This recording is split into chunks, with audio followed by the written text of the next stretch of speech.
Bismillahirrahmanirrahim. Assalamualaikum warahmatullahi wabarakatuh. Izin memperkenalkan diri, nama saya Anita Firdaus dengan NIM 231210143. Saya dari kelompok 9 yang akan memaparkan materi yang berjudul pengembangan komponen evaluasi dalam kurikulum. Baiklah, sebelum ke pembahasan, izinkan saya untuk membacakan latar belakangnya terlebih dahulu. Dalam perjalanan sejarah sebelum kemerdekaan, kurikulum sering dijadikan alat politik oleh pemerintah. Misalnya, ketika Indonesia masih di bawah penjajahan Belanda dan Jepang, kurikulum harus disesuaikan dengan kepentingan politik dua negara tersebut. Setelah Indonesia merdeka pada tahun 1945, kurikulum sekolah diubah dan disesuaikan dengan kepentingan politik bangsa Indonesia yang dilandasi oleh nilai-nilai luhur bangsa sebagai cerminan masyarakat Indonesia. Baiklah, pembahasan yang pertama yaitu pengertian komponen evaluasi dalam kurikulum.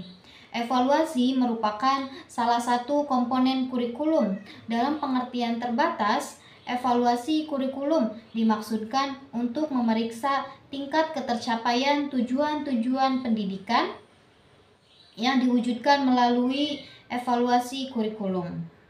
Dalam pengertian yang lebih luas, evaluasi kurikulum dimaksudkan untuk memeriksa kinerja kurikulum secara keseluruhan ditinjau dari berbagai kriteria.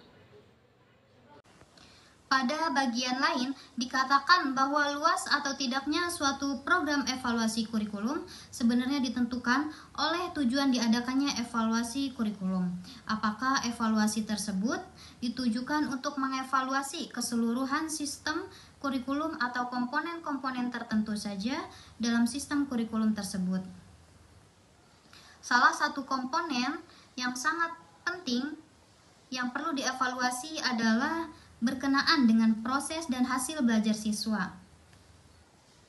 Evaluasi kurikulum juga sangat bervariasi, bergantung pada dimensi-dimensi yang menjadi fokus evaluasi. Salah satu dimensi yang sering mendapat sorotan adalah dimensi kuantitas dan kualitas.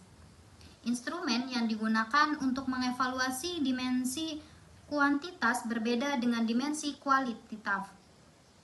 Instrumen yang digunakan untuk mengevaluasi dimensi kuantitas seperti tes standar, tes prestasi belajar, tes diagnostik, dan lain-lain. Sedangkan instrumen untuk mengevaluasi dimensi kualitatif dapat digunakan kuesioner, inventory, interview, catatan anekdot, dan sebagainya. Evaluasi kurikulum memegang peran penting baik untuk penentuan kebijakan pendidikan pada umumnya maupun untuk pengambilan keputusan dalam kurikulum itu sendiri. Hasil evaluasi kurikulum dapat digunakan oleh para pemegang kebijakan pendidikan dan para pengembang kurikulum dalam memilih dan menetapkan kebijakan pengembangan sistem pendidikan dan pengembangan model kurikulum yang digunakan. Hasil evaluasi kurikulum juga dapat digunakan oleh guru-guru, kepala sekolah, dan para pelaksana pendidikan lainnya dalam memahami dan membantu perkembangan peserta didik. Memilih bahan pelajaran, memilih metode, dan alat-alat bantu pelajaran, cara penilaian, serta fasilitas pendidikan lainnya. Selanjutnya yaitu pembahasan mengenai perbedaan evaluasi, penilaian, dan pengukuran beserta contohnya. Yang pertama yaitu evaluasi.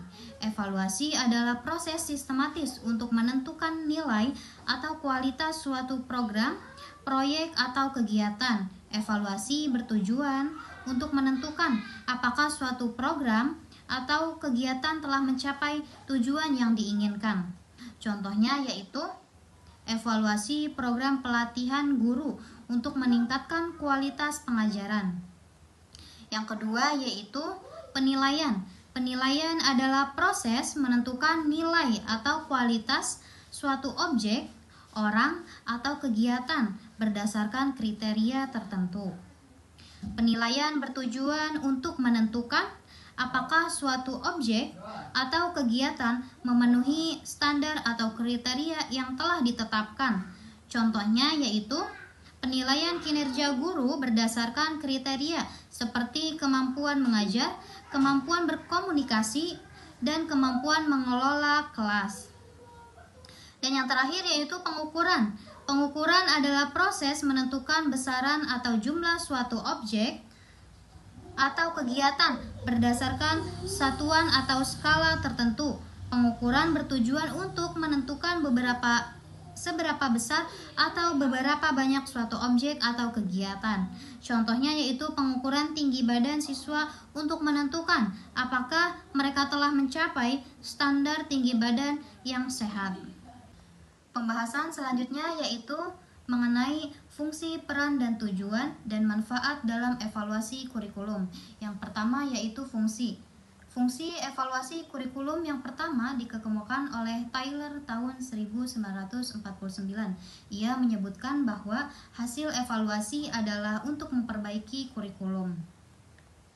Dan menurut Sanjaya menjelaskan beberapa fungsi evaluasi kurikulum pendidikan. Di antaranya yaitu yang pertama, menyediakan alat untuk mengevaluasi pencapaian peserta didik terhadap tujuan yang telah ditetapkan. Yang kedua, memberikan informasi dan panduan untuk pengembangan program kurikulum. Dan yang terakhir yaitu menyediakan umpan balik terhadap semua pihak yang terlibat dalam pendidikan, termasuk orang tua, pendidik, pengembangan kurikulum, perguruan tinggi, penggunaan lulusan, pembuat kebijakan pendidikan, dan masyarakat secara umum. Selanjutnya yaitu peran. Peran evaluasi dalam kurikulum berkaitan dengan arah, isi, dan proses pendidikan. Peran kurikulum ini dibagi menjadi 3 macam, yaitu yang pertama peran konservatif, di mana dalam peran ini siswa meminta untuk memahami dan menyadari norma dan pandangan hidup masyarakat, sehingga ketika nantinya kembali ke masyarakat, mereka menjunjung tinggi dan berperilaku sesuai dengan norma-norma tersebut. Peran konservatif adalah kurikulum diperuntukkan sebagai sarana untuk menerapkan nilai-nilai warisan budaya yang masih relevan dengan generasi saat ini, khususnya para siswa sebagai generasi muda Indonesia.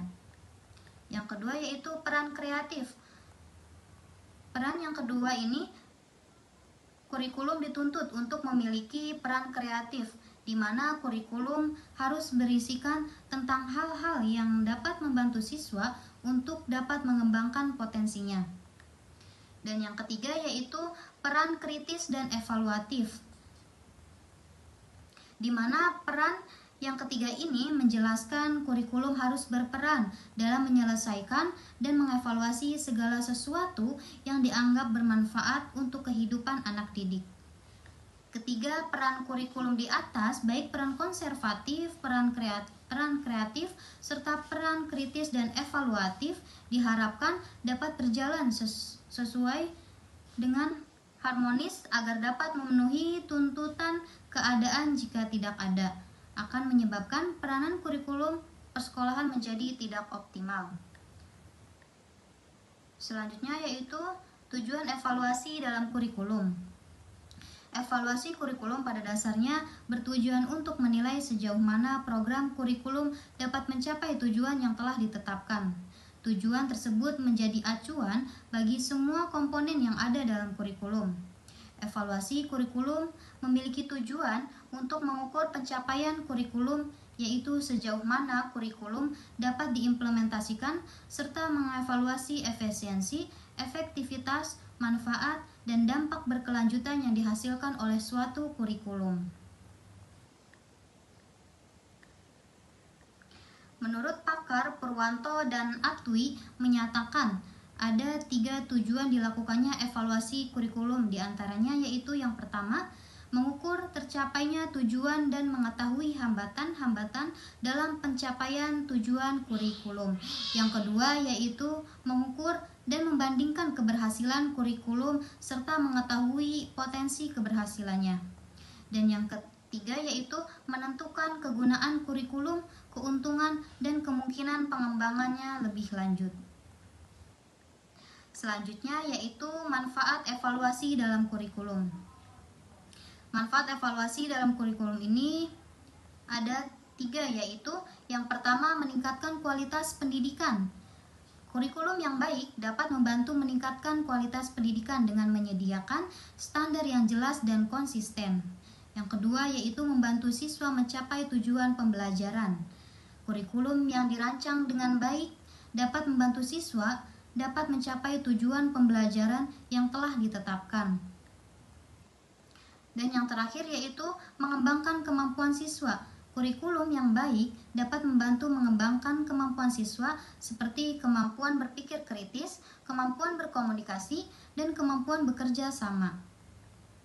Menurut pakar Musanna, tahun 2012 mengungkapkan bahwa dalam melakukan evaluasi kurikulum dengan memberi manfaat yang optimal, konteks kurikulum perlu diperhatikan. Dengan demikian, ketika evaluator melakukan evaluasi, tidak hanya berfokus pada hasil atau dokumen seperti bahan ajar atau rencana pembelajaran, tetapi juga memperhatikan pandangan dan harapan para pemangku kepentingan terhadap kurikulum. Dengan demikian, dalam melakukan evaluasi kurikulum agar dapat memberikan manfaat, tidak hanya berorientasi pada produk tetapi juga terhadap relevansi kurikulum pada perubahan yang terjadi. Pembahasan selanjutnya mengenai jenis-jenis dalam kurikulum, yaitu yang pertama, evaluasi berdasarkan tujuan, evaluasi berdasarkan sasaran, evaluasi berdasarkan lingkup kegiatan, dan evaluasi berdasarkan subjek dan objek.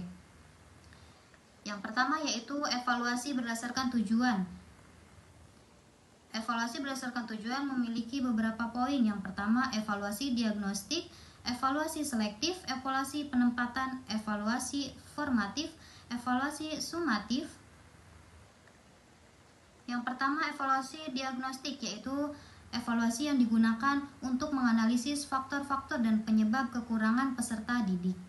Evaluasi selektif yang digunakan untuk menentukan peserta didik berdasarkan kriteria program kegiatan yang telah ditentukan. Evaluasi penempatan, yaitu evaluasi yang digunakan untuk menempatkan peserta didik berdasarkan karakteristik yang dimilikinya. Evaluasi formatif yang digunakan untuk meningkatkan proses pembelajaran. Dan evaluasi sumatif yang digunakan untuk menentukan kemajuan dan hasil belajar peserta didik. Yang kedua yaitu evaluasi berdasarkan sasaran. Memiliki 5 poin, yaitu evaluasi proses, evaluasi input, evaluasi konteks, evaluasi produk, dan evaluasi lulusan. Yang ketiga yaitu evaluasi berdasarkan lingkup kegiatan. Ada 3 poin, yaitu yang pertama, evaluasi program pembelajaran terdiri dari tujuan, isi, strategi, dan aspek-aspek program pembelajaran. Yang kedua, yaitu evaluasi proses pembelajaran terdiri dari kesesuaian proses pembelajaran, kemampuan guru dalam melaksanakan proses pembelajaran, kemampuan peserta didik dalam mengikuti proses pembelajaran. Dan yang ketiga yaitu evaluasi hasil pembelajaran terdiri dari tingkat penguasaan peserta didik terhadap tujuan pembelajaran yang ditetapkan dalam aspek kognitif, afektif, dan psikomotorik. Yang keempat yaitu evaluasi berdasarkan subjek dan objek. Evaluasi berdasarkan objek meliputi kemampuan kepribadian, sikap, keyakinan. Evaluasi transformasi meliputi proses pembelajaran, materi, media, metode, dan lain-lain. Pembahasan selanjutnya yaitu teknik dan instrumen penilaian. Teknik dan instrumen penilaian yaitu yang pertama, teknik memiliki beberapa poin, yaitu yang pertama, penilaian hasil belajar oleh pendidik, yang kedua, teknik penilaian sikap, yang ketiga, teknik penilaian pengetahuan, dan yang terakhir yaitu teknik penilaian keterampilan. Yang pertama yaitu penilaian hasil belajar oleh pendidik adalah proses pengumpulan informasi atau bukti tentang capaian pembelajaran peserta didik dalam kompetensi sikap spiritual dan sikap sosial. Kompetensi pengetahuan dan kompetensi keterampilan yang dilakukan secara terencana dan sistematis selama dan setelah proses pembelajaran. Ada beberapa jenis penilaian, yaitu penilaian formatif, penilaian sumatif, penilaian diagnostik, penilaian selektif, dan penilaian penempatan. Yang kedua yaitu teknik penilaian sikap, merupakan proses pengumpulan data untuk mengukur sikap peserta didik sebagai hasil dari suatu proses pembelajaran. Ada beberapa teknik penilaian sikap, yaitu melalui observasi, penilaian diri, dan penilaian antar siswa.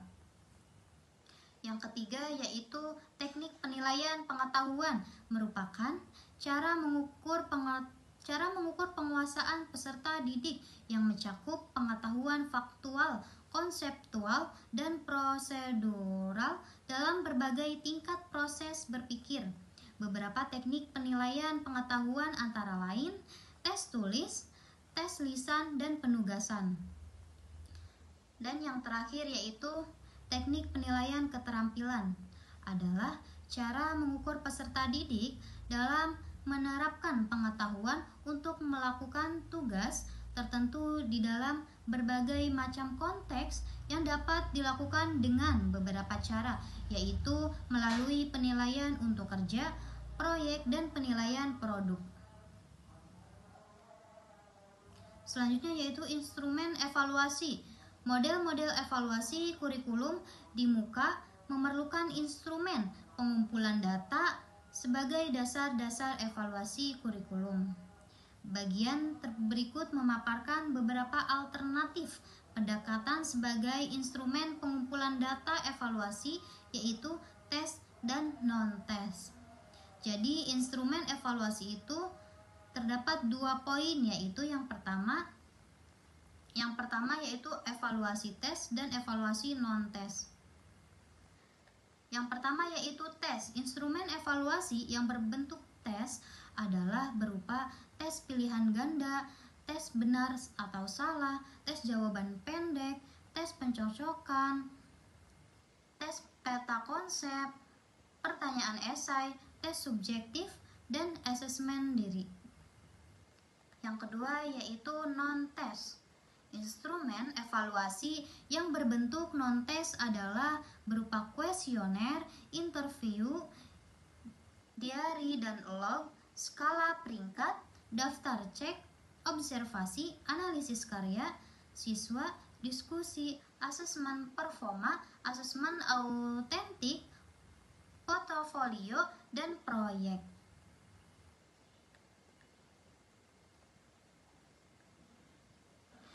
Selanjutnya yaitu langkah-langkah dalam membuat evaluasi.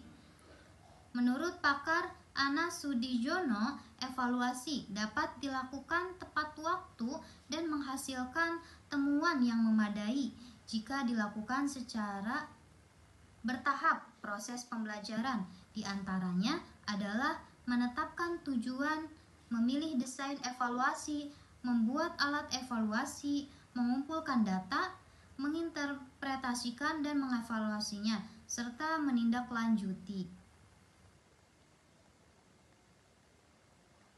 Langkah-langkah dalam membuat evaluasi diantaranya yaitu yang pertama, menentukan tujuan. Sebelum melakukan evaluasi hasil belajar, diperlukan persiapan yang tepat. Tujuan evaluasi proses pembelajaran dapat dituangkan dengan bentuk pernyataan atau pertanyaan. Umumnya, evaluasi pembelajaran berusaha untuk memberikan jawaban atas pertanyaan-pertanyaan berikut, yaitu pertanyaannya yang pertama, apakah pemilihan dan penggunaan strategi pembelajaran oleh guru sudah efektif? Atau juga pertanyaan, apakah penggunaan media pembelajaran oleh guru sudah efektif? Atau juga bisa pertanyaan, apakah cara mengajar guru menarik dan sesuai dengan pokok bahasan materi yang dibahas? mudah diikuti, dan berdampak pada peserta didik sehingga mudah memahami materi bahasan. Yang kedua yaitu langkah-langkah dalam membuat evaluasi, yaitu menentukan desain evaluasi. Rencana evaluasi, proses, dan pelaksanaan evaluasi merupakan bagian dari desain evaluasi proses pembelajaran. Strategi evaluasi proses pembelajaran berbentuk matris dengan kolom-kolom yang mencakup responden, waktu, nomor urut, informasi yang dibutuhkan, indikasi, dan pendekatan seperti teknik dan instrumen. Selain itu, guru mata pelajaran yang bersangkutan adalah orang yang melaksanakan evaluasi proses.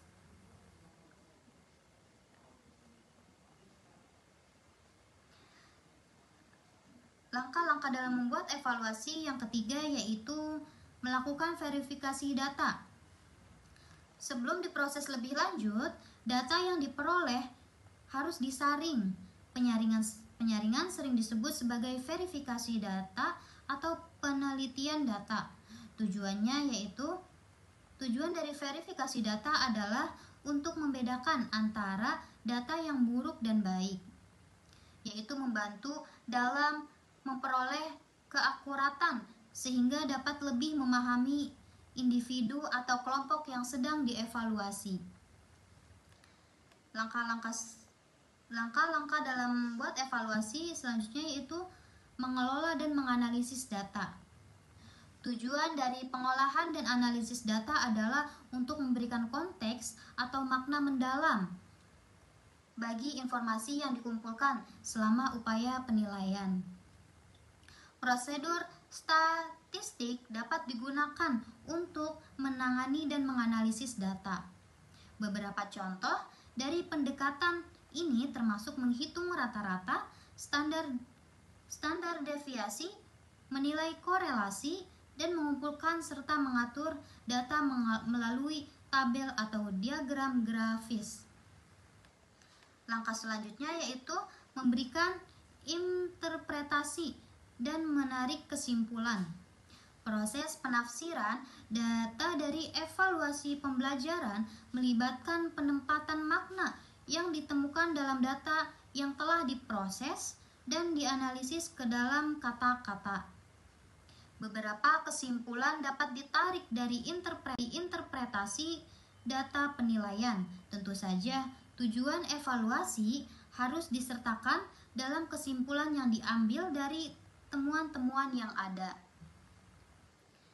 Langkah-langkah yang terakhir yaitu tindak lanjut hasil evaluasi. Evaluator dapat membantu penilaian atau membuat kebijakan yang tepat sebagai tindak lanjut dari kegiatan penilaian berdasarkan data evaluasi yang telah dikumpulkan, diorganisir, diolah, dievaluasi, dan disimpulkan sehingga dapat dipahami maknanya. Pembahasan selanjutnya yaitu komponen-komponen evaluasi.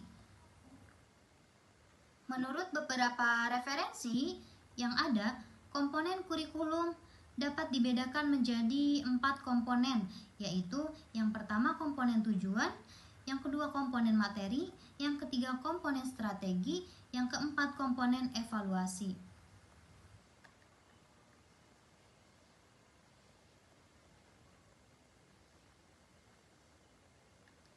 Evaluasi merupakan salah satu komponen kurikulum untuk melatih efektivitas pencapaian tujuan.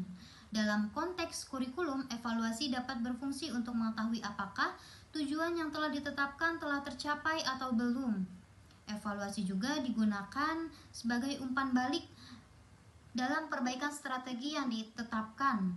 Dengan evaluasi dapat diperoleh informasi yang akurat tentang penyelenggaraan pembelajaran, keberhasilan siswa, guru, dan proses pembelajaran. Berdasarkan hasil evaluasi dapat dibuat keputusan kurikulum itu sendiri, pembelajaran, kesulitan, dan upaya bimbingan yang diperlukan.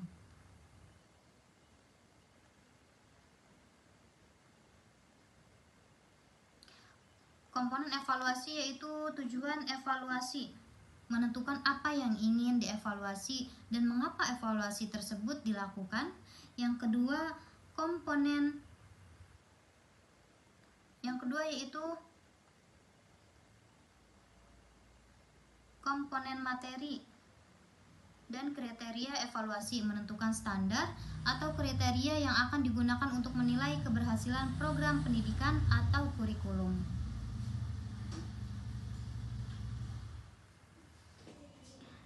Dan yang terakhir yaitu sumber daya evaluasi dan etika evaluasi, menentukan sumber daya yang dibutuhkan untuk melakukan evaluasi seperti biaya, waktu, dan tenaga. Menentukan etika yang harus diikuti dalam melakukan evaluasi seperti kejujuran, objektivitas, dan keberhasilan. Baiklah, selanjutnya yaitu kesimpulan dari pembahasan mengenai materi tentang pengembangan komponen evaluasi dalam kurikulum. Evaluasi adalah proses sistematis untuk menentukan nilai atau kualitas suatu program pendidikan atau kurikulum. Komponen evaluasi dalam kurikulum meliputi tujuan evaluasi, kriteria evaluasi, objek evaluasi, metode evaluasi, instrumen evaluasi, proses evaluasi, hasil evaluasi, dan tindak lanjut evaluasi.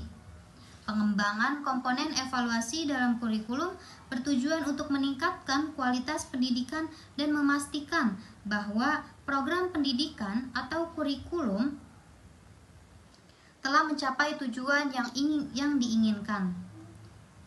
Selanjutnya, pengembangan komponen evaluasi dalam kurikulum harus mempertimbangkan beberapa faktor seperti kebutuhan siswa, tujuan pendidikan, dan sumber daya yang tersedia.